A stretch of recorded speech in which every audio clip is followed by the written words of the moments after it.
കോട്ടയം കുമ്മനത്ത് 3 മാസം പ്രായമുള്ള ആൺകുഞ്ഞിനെ 1.5 ലക്ഷം രൂപയ്ക്ക് വിൽക്കാൻ ശ്രമം. അസം സ്വദേശികളുടെ കുഞ്ഞിനെയാണ് അച്ഛൻ UP സ്വദേശിക്ക് വിൽക്കാൻ ശ്രമിച്ചത്. സംഭവത്തിൽ കുട്ടിയുടെ അച്ഛൻ UP സ്വദേശിയായ അർമാൻ, ഇടനിലക്കാരൻ എന്നിവരെ പോലീസ് കസ്റ്റഡിയിലെടുത്തിട്ടുണ്ട്. കടം തീർക്കാനാണ് കുഞ്ഞിനെ വിൽക്കാൻ ശ്രമിച്ചതെന്ന് അച്ഛൻ മൊഴി നൽകി. 3 മാസം പ്രായമുള്ള സ്വന്തം കുഞ്ഞിനെയാണ് അസം സ്വദേശിയായ അച്ഛൻ 50,000 രൂപയ്ക്ക് വിൽക്കാൻ ശ്രമിച്ചത്. കുമ്മനത്തെ സ്വകാര്യ സ്ഥാപനത്തിൽ ജോലി ചെയ്യുന്ന അസം സ്വദേശികളായ ദമ്പതികളുടേതാണ് ആൺകുഞ്ഞ്. ഉത്തർപ്രദേശ് സ്വദേശിയായ അർമാൻ എന്നയാൾക്ക് വിൽക്കാനായിരുന്നു കുട്ടിയുടെ അച്ഛന്റെ നീക്കം. ഇതിനായി 1000 രൂപ അഡ്വാൻസ് നേരത്തെ വാങ്ങുകയും ചെയ്തു.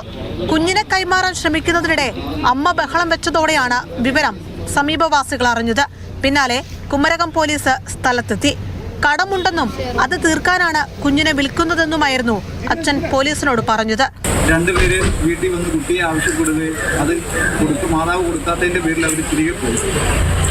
കുട്ടിയുടെ പിതാവിന് ഇന്നലെ രാത്രി തന്നെ 1000 രൂപ അഡ്വാൻസ് കൊടുത്തിട്ട് ഇന്ന് പകല് കുട്ടിയെ കടത്തിക്കൊണ്ട് പോകാനായിട്ടുള്ള ഒരു പ്ലാനിങ് ആയിരുന്നു അവർ ചെയ്തിരുന്നത്.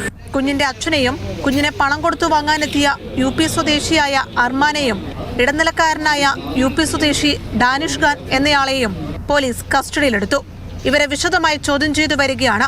3 വയസ്സുള്ള മറ്റൊരു കുഞ്ഞുകൂടി അസം സ്വദേശികൾക്കുണ്ട്.